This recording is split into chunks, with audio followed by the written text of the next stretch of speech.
साबिक वज़ीर दाखिला और अवामी मुस्लिम लीग के सरबराह शेख रशीद साहब। शेख साहब बहुत शुक्रिया हमारी ट्रांसमिशन के लिए, आपने वक्त निकाला। शेख साहब ये 2 रोज़ के बाद 25 मई को लॉन्ग मार्च का आगाज़ हो जाएगा। डिमांड्स खान साहब ने सामने रख दी हैं, हुकूमत क्या क्या इक़दाम उठा सकती है, क्या क्या खदशात हैं आपके? देखिए हुकूमत ज्यादा से ज्यादा गिरफ्तार कर सकती है, लोग निकलेंगे, पीटीआई से ज्यादा आम लोग निकलेंगे, पीटीआई से ज्यादा अवामुन्नास और ख्वातीन वो निकलेंगी जो पीटीआई में नहीं है, लेकिन वो इमरान खान की इस नजरिए, इस सोच और इस बयानिया के साथ है।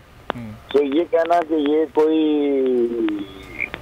ये नतीजा निकलेगा और इनको ऐलान करना पड़ेगा और इलेक्शन का ऐलान करना पड़ेगा, मैं आपको कल भी 7 दिनों से कह रहा हूँ कि 31 मई से पहले ऐलान होगा इंशाअल्लाह। अच्छा शेख साहब, राना सनाउल्लाह कहते हैं कि हम तो इंतखाबात की तरफ ही जाना चाह रहे थे, लेकिन जो हमारे इत्तेहादी हैं वो नहीं चाह रहे थे कि हम इंतखाबात की तरफ जाएं, तो हम तो गोया किसी कश्मकश में हैं, फंस गए हैं। अब आप कैसे देख रहे हैं हुकूमत के इन कामों को? अगर वो रखना डालते हैं, रुकावटें डालते हैं, लोगों को जाने नहीं देते, कहाँ खड़ी है इस वक्त गवर्नमेंट?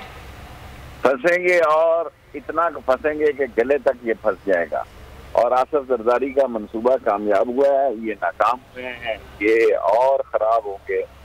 कोई चीज रोक नहीं सकती इलेक्शन को, और इलेक्शन का ऐलान कराना होगा और इंशाल्लाह अनकरीब इलेक्शन का ऐलान होगा, हो के रहेगा, मुझे बराबर शक नहीं।